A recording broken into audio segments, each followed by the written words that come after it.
I think the rain's gonna stay off of me here for a little while, so I'm gonna try to take a walk before it kicks in again. I put my new sneakers on. A couple days ago, bright and early, a little bit too early,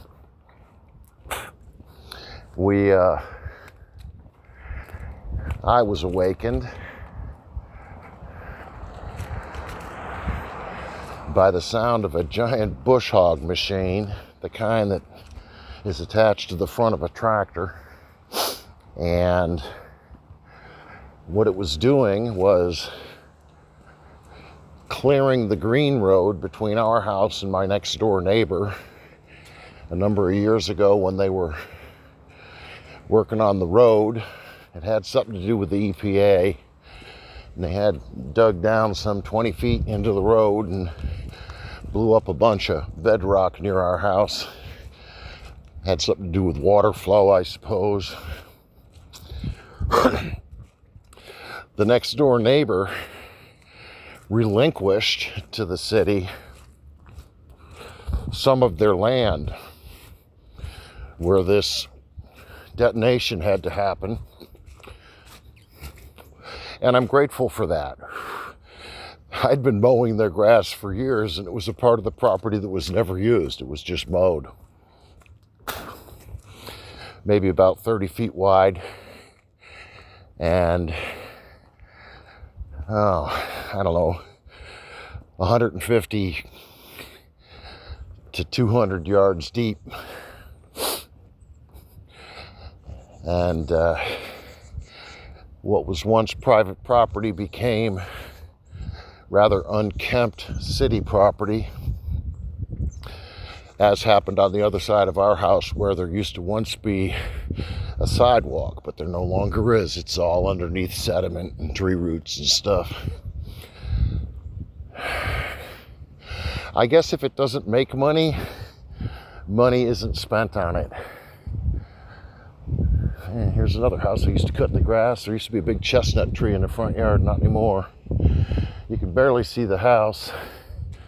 Everything's just growing up all over it. There's people in there. I guess they like their privacy. Used to be a wealthy family lived there. Now it's occupied by hermits.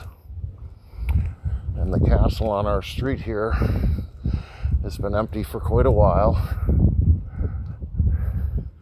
Underneath that siding, you can bet there's brick, but it's just too much of a house for two people to live in when your kids don't live nearby.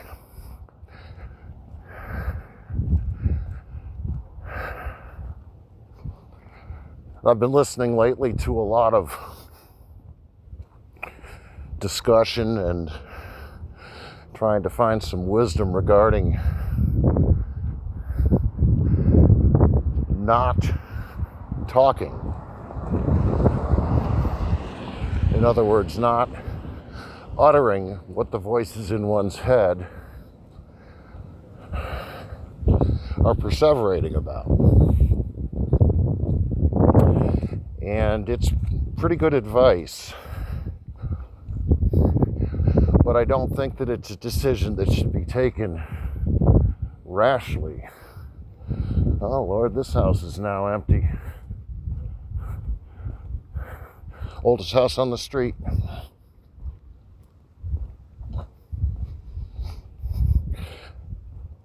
Somebody used to live in that house that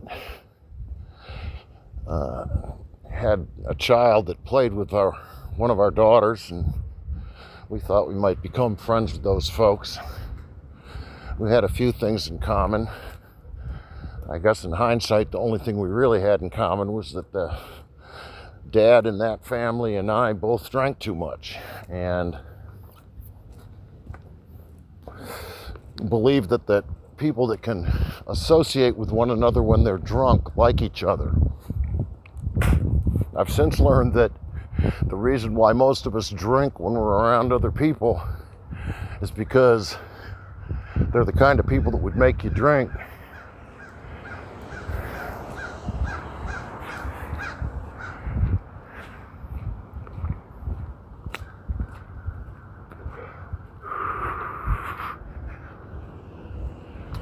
Oh God, there's that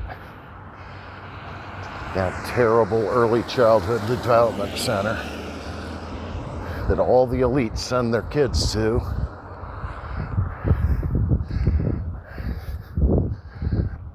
The Chicken McNugget generation. Oh Lord, help them all. Lights on, but nobody's home.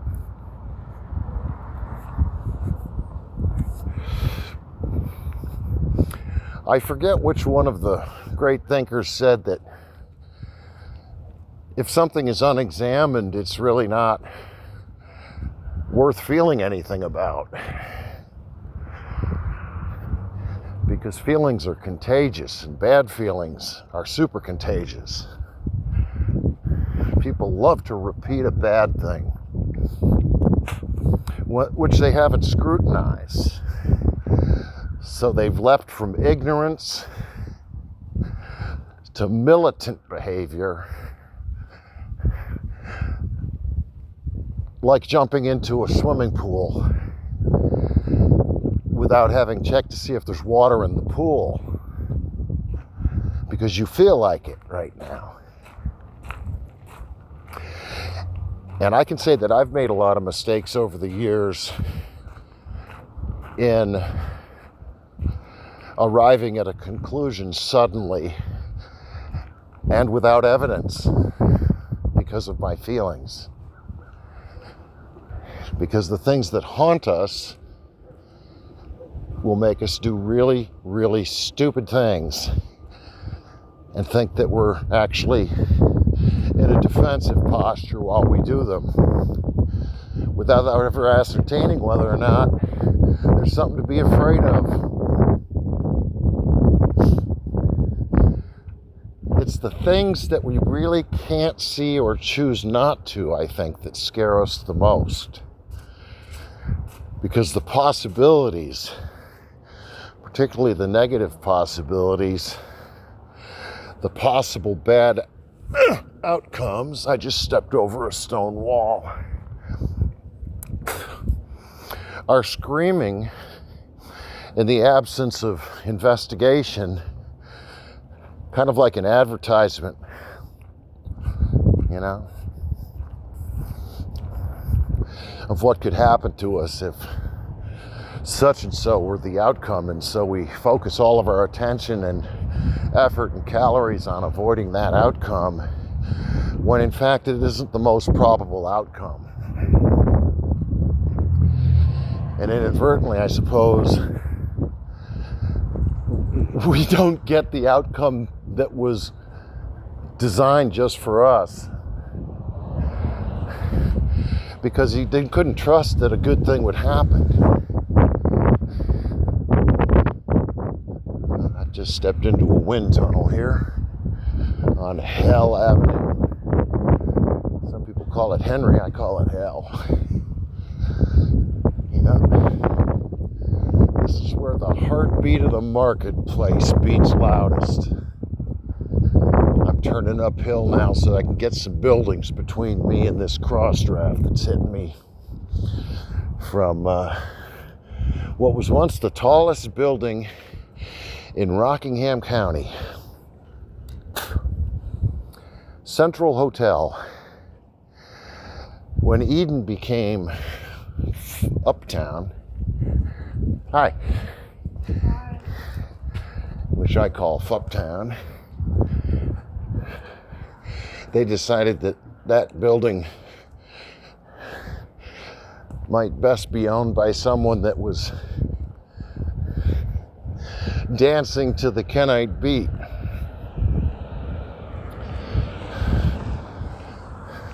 And so now what was once historically the tallest building in the county is no longer called the Central Hotel, although it still could be, and it does still house people somewhat.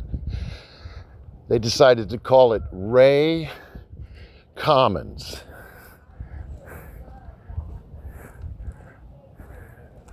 Now, there's absolutely nothing common to this community that's going on in or around that building other than drinking and getting high. And it should come as no surprise to anyone who walks down Main Street here in town, which is called Washington Street.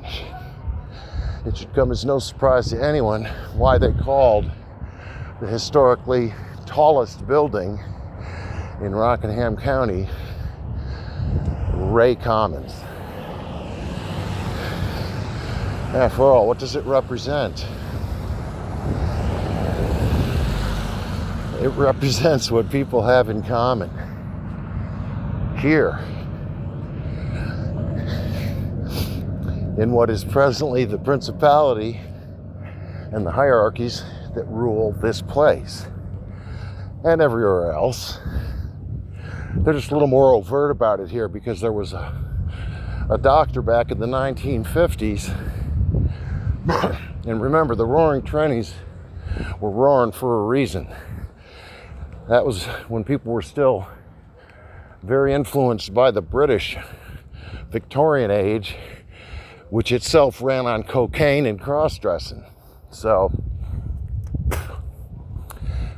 what this town has in common with the rest of the fallen world is that dim array of artificial light that power and access and addiction and lies and secrets and all these things seem to confer upon those who covet those things. A physician whose last name was Ray in this town was granted by the North Carolina state government permission to dispense coca leaves and opiates. How do I know this? And I can't believe they still have it in the window. I exposed this 6 months ago.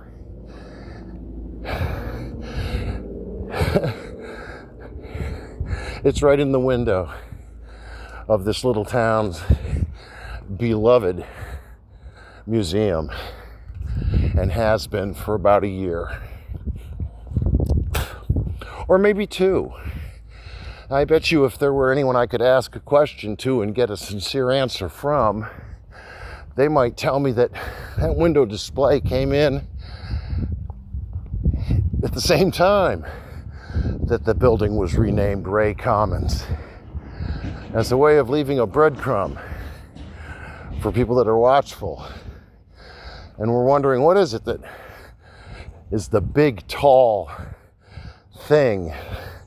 Why call this town Uptown? Why did one of my dearest, most beloved neighbors say that back in the day, her husband liked to be high without going into any detail about it?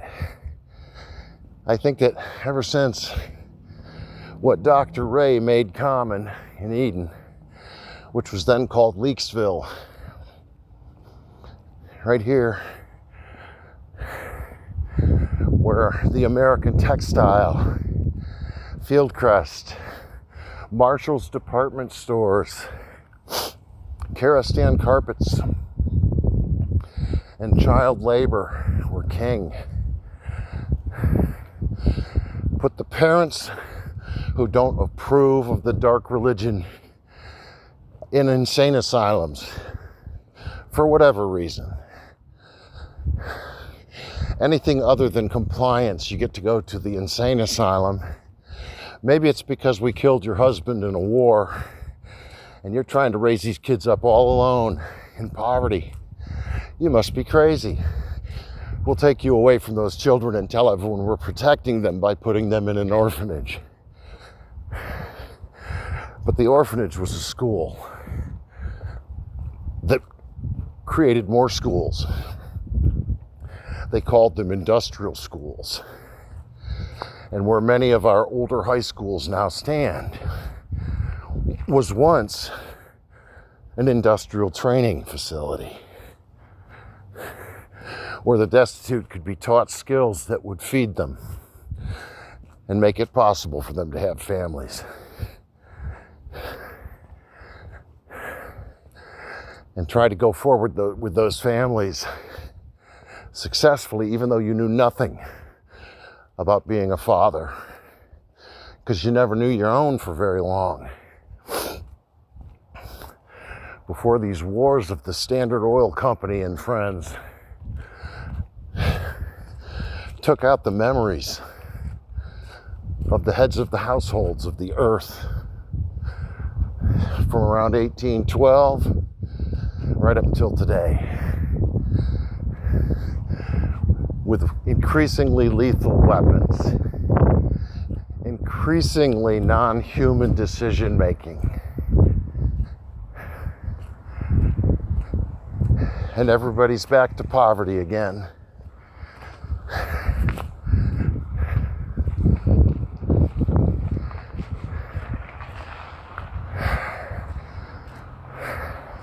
Got to be careful on this sidewalk. Nobody else has a leaf blower, and I'm going downhill. There's a lot of leaves on it, and they're wet. Really happy that my neighbor got a nice smooth concrete walk put in all the way up to her door. Lord knows she don't need to be tripping over things. And neither will I when I get up in my 80s.